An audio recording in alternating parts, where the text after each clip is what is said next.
evening and welcome to Pound Posse Presents. I just want to start out by saying a great big thank you to Mike for covering for Zach tonight.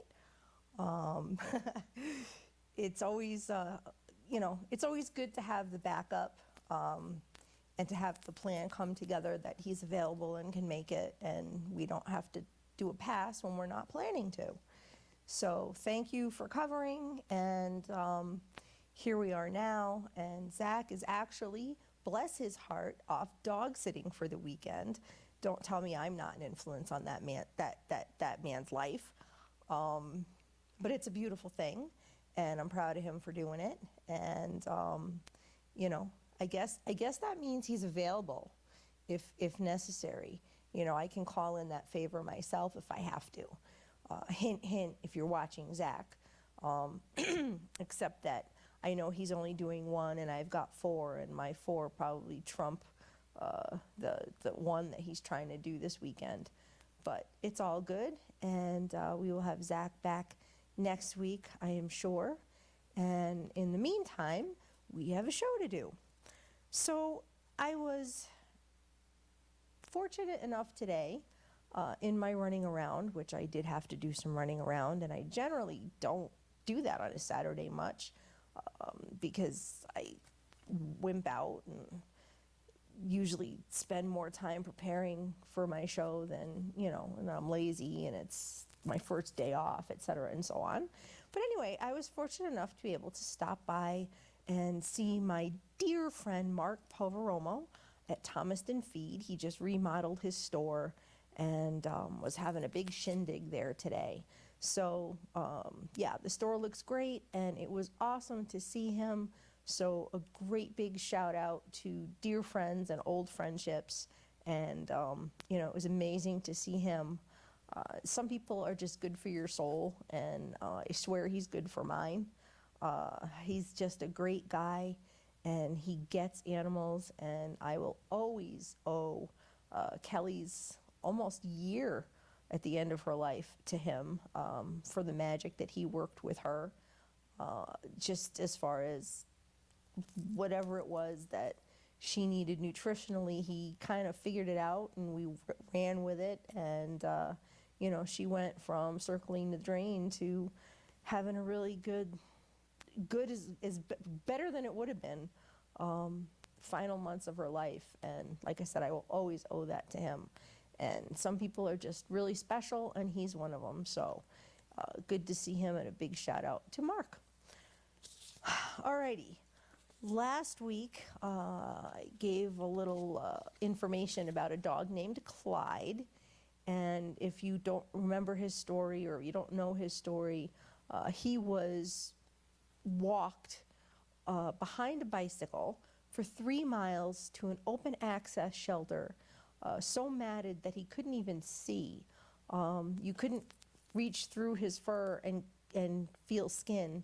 He was a hot mess. He was probably one of the most incredibly tangled, matted, filthy dogs ever. And I've seen them like that. I actually, as I mentioned, picked one up off the streets of Stamford once. But, they had to go through a lot to shave him down, and he was such a good boy. Never once growled or snapped. And the Trio Animal Foundation actually took him from the shelter that he was surrendered to and took care of him, got him to the vet. The last bit of fur on his legs, he literally had to be sedated, put out so that they could get that off because it was just too much. But he is the cutest little thing, all shaved down. He's just a skinny little nugget that is just too cute. And the good news is, they had him at the vet because he needed a little bit of attention because he was so neglected. But let's get the picture up of Clyde and Hazel Grace. There he is, smiling away. He's just too adorable. And Hazel Grace is probably one of the Trio Foundation's most well-known dogs. Maybe you remember her story, maybe you don't. But she was burned intentionally, held over a flame, burned had a very long road herself, and she's just like the poster child for resilience, and she's amazing. And Clyde is getting to hang out with Hazel Grace, which is pretty cool. I love his little face. I love her little face. And who knows, maybe there's like a little love thing going on there. But one of the things I love about seeing all the posts from the Trio Animal Foundation is that they have like their little group of dogs that, you know, hang out together and nurture each other through some of their recovery. Because, you know, you have to recover from abuse. And, you know, a dog, I think, can sense another dog's distress, and sometimes, you know, they communicate with each other in their own ways and show each other the way, which is really awesome. So there's a nice little update. Clyde with Hazel Grace out of the vet in a home, a foster home anyway, and just chilling and doing good. And that's what we like to hear. Okay, I'll take the camera back for a hot. And last week I was trying to plug one of my birthday dogs, who was the last Town of Hempstead Animal Shelter birthday dog. And we, as I said, got some great new pictures, and kind of some of us formed a team, and I promised I would have the Facebook page put together and up before the weekend was out, which I did. And let me tell you, when you pick a name for a Facebook page, it's so nice when it's easy, but this dog's name is Buddy. There are so many pages with the name Buddy in it. It was almost an impossible task to find one that wasn't taken, put the right spin on one, all agree on the same one. We were pretty easy, but I mean, you know, the choices were, we had to really stretch. So Buddy's page is now, Buddy just wants to be by your side for life, and that's his page on Facebook. Let's get his picture up if we can. He is such an amazingly handsome dog. I can't even stand myself. His like Petango, which is like Pet Finder, his picture up on that website is so, it's just like his face, and you really can't tell what he looks like. And now that we have these amazing pictures of him, he is so handsome. He loves to play fetch. He loves to run around. Kudos to my admins on the page who've been putting up videos of him running around and playing. And it's a really nice thing to see. He's such a good dog. He needs a solid home and a forever commitment. I mean, the poor guy is 2 years old, and he spent half his life in the shelter. It's really sad. He's been overlooked, and, you know, now we're on this mission, fortunately, to try to get him some exposure and get him home. So please go to his page, like it and share it. Buddy just wants to be by your side for life. I have shared it on the Pound Posse Presents Facebook page, so you can go and just, you know, one click and like it. Please share him, pay attention to any of the news that we've got about him. He really, really needs a home. If you're interested in adopting him, Town of Hempstead Animal Shelter is 516-785-5220. Once again, that's 516-785-5220. Buddy is, you know, very strong. He's energetic. He's probably best for a home with older children, or, you know, who knows, maybe even no kids, because he is so strong. But, you know, probably at this point, because he's been in the shelter for the length of time that he has, an only pet, somebody who can give him, to teach him how to be a dog, you know, to teach him how to walk better on a leash, to teach him some house manners. You know, I think he's like a diamond in the rough. Unfortunately, you know, again, at 2, he spent half of his life in the shelter. He really hasn't had a lot of home experience. He hasn't really had a lot of experience with just being a dog. So he needs that special someone to be able to kind of take over and show him the ropes and mold him into the wonderful dog that he's already wonderful, but he's once he's refined, so to speak, fine-tuned, tuned up, whatever you want to call it, he's going to be amazing. And he's so stinking handsome.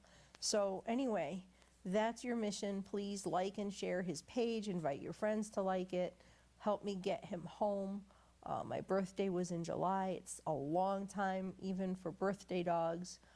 There's still Da Vinci from Sweet Pea, who I know is a tough sell, and poor Tia, who was a birthday dog, who just recently got returned to the shelter, so we're going to have to start working on her too. Anyway, I will take the camera back. And, I also last week talked about a little white dog who was found in some pretty rough shape here in Connecticut. The ACO is not offering her up for adoption, and he's made that very clear. However, there have been, like I saw the post, a good 20 calls a day from people who are interested in adopting her.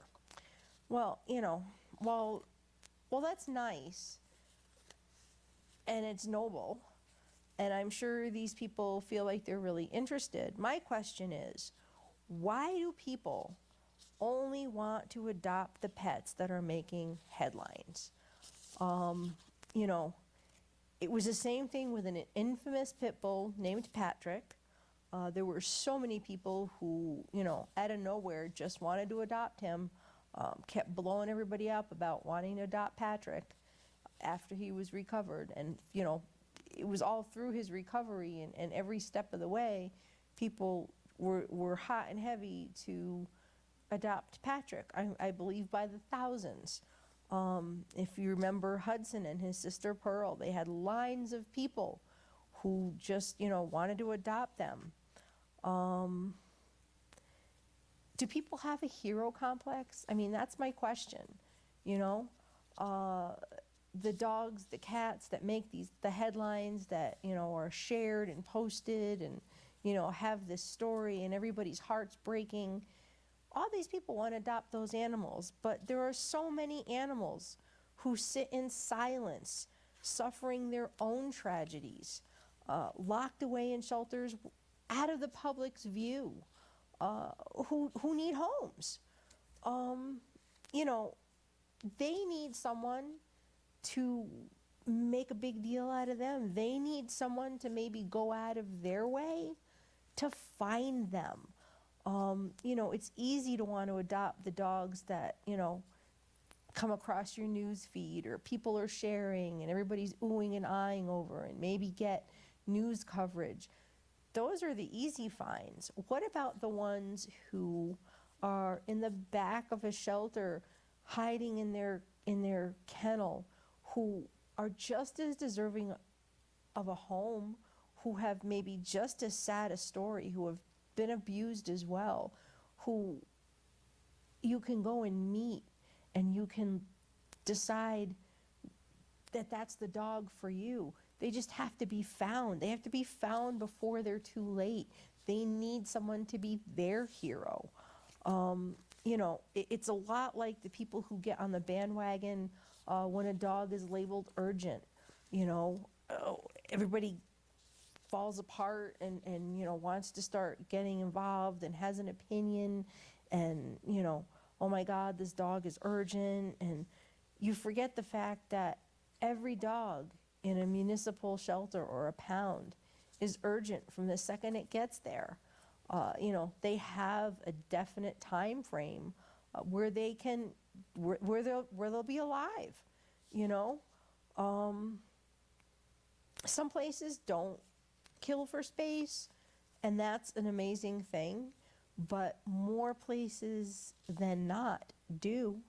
And all of those animals whose lives hang in the balance need a hero. Not just the ones that make the headlines, not just the ones that, everybody's already aware of. the animals that have a time limit, the animals whose stories aren't being told, they all need people to advocate for them, people to find them and promote them. More importantly, they need people to adopt them. They need homes too. It's not just, the stories that tug at your heart. Yeah, it's going to tug at your heart, but trust me, those animals are going to get a home. They absolutely have enough interest. They're going to get a home. If you really want to adopt an animal, if that's what you want to do it. It doesn't have to be that animal. Your chances of adopting an animal with thousands or hundreds or whatever people interested are pretty slim. Your chances are slim. Your home may be fantastic. Maybe it is the perfect home for that animal, but your chances are slim. Your chances are much better of doing more good by adopting an animal that's not getting all that attention. That animal needs a home too. The average dog or cat who isn't suddenly on the public radar needs a home just as much as the one that's making headlines. And, the little white dog, like I said, she'll get a home eventually. They are not putting her up for adoption right now, and that's on purpose. So for every 20 people that call every day, imagine if those 20 people went out and found another dog to adopt. Do you know how amazing that would be? That would be incredible.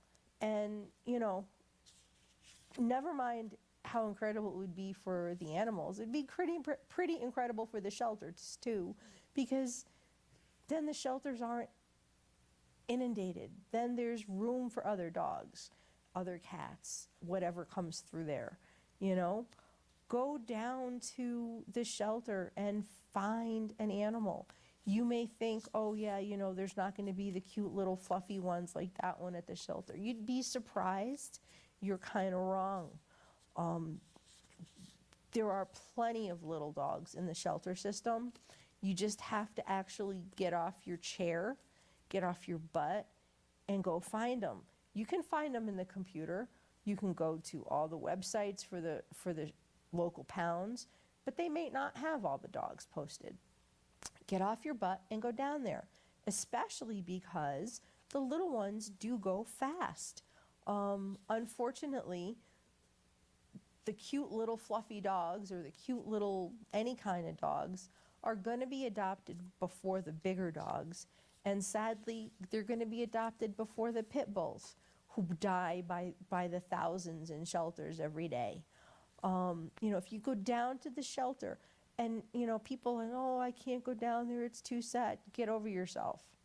It may be sad, but imagine you're looking in from the outside. Imagine looking out from the inside.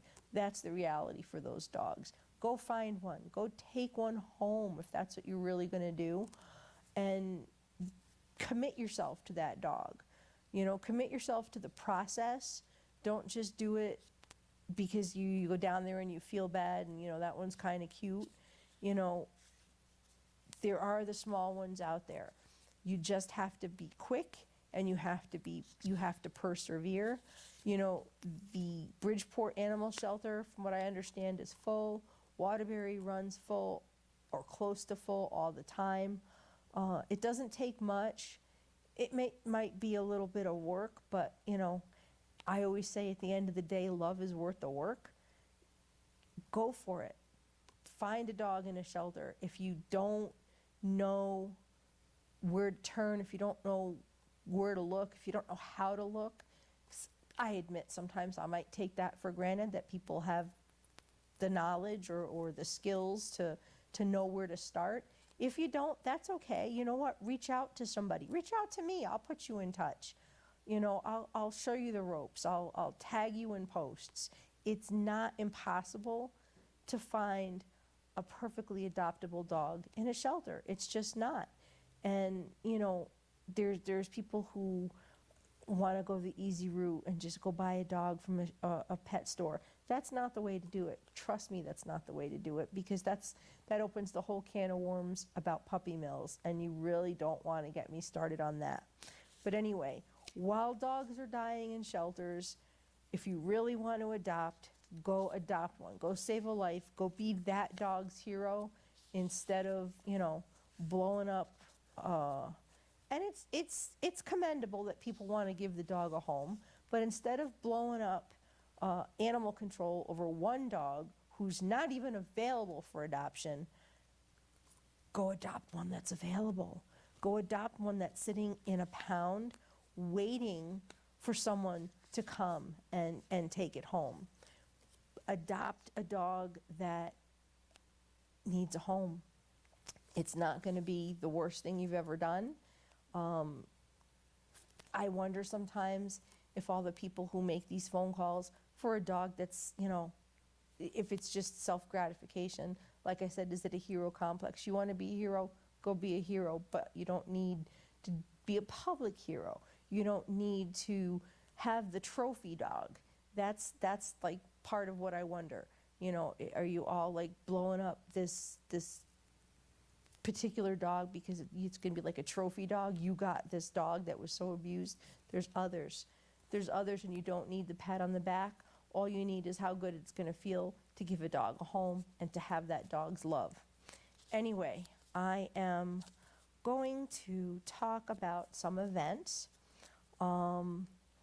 We've got pet picks with Santa. For some, it's a tradition, and Bikers Against Animal Cruelty does not disappoint. Let's get their poster up if we can.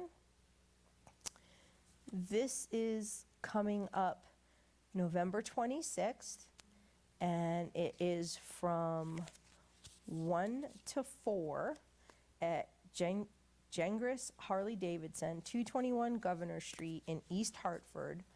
Bikers Against Animal Cruelty do this every year. They do a great job. They do the whole Biker Santa, and it's pretty cool.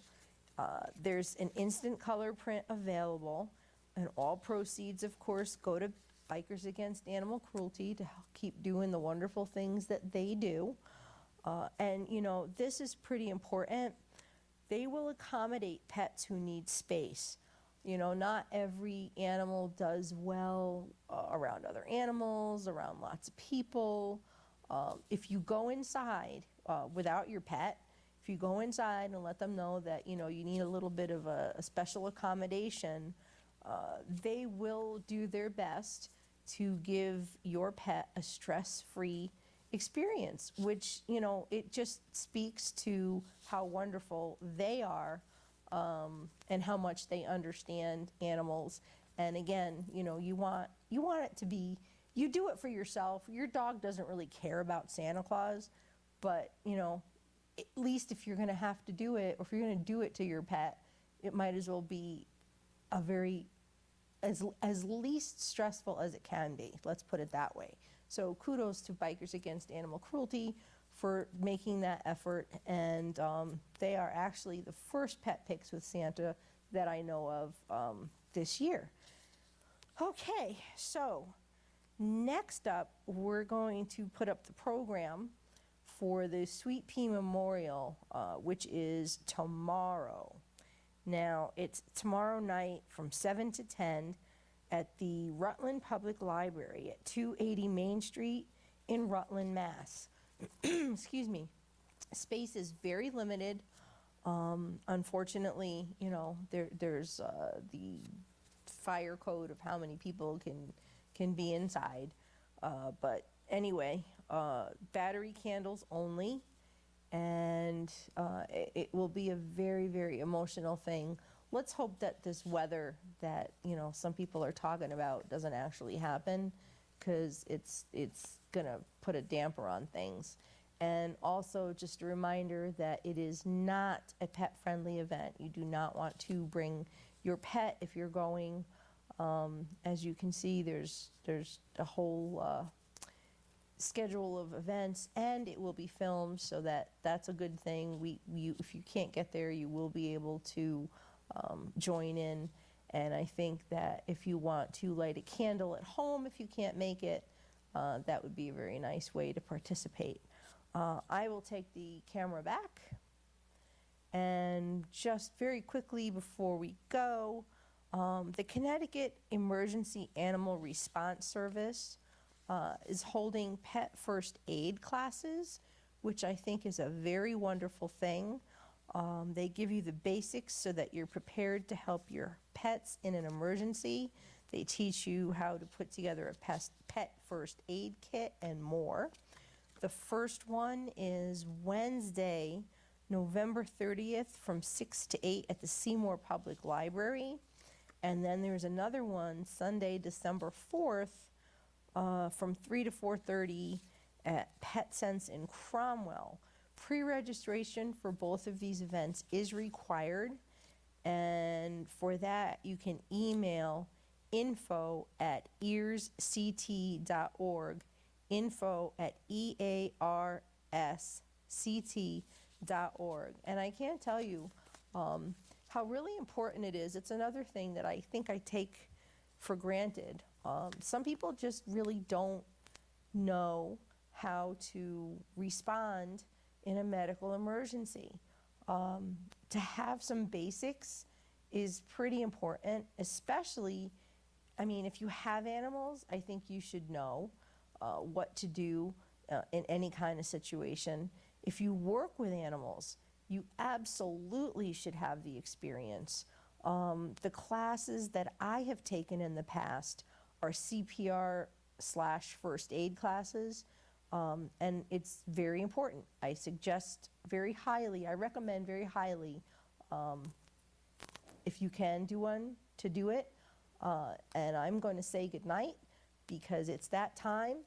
Peace, love, and dogs. Until next week, thank you. Redirecting.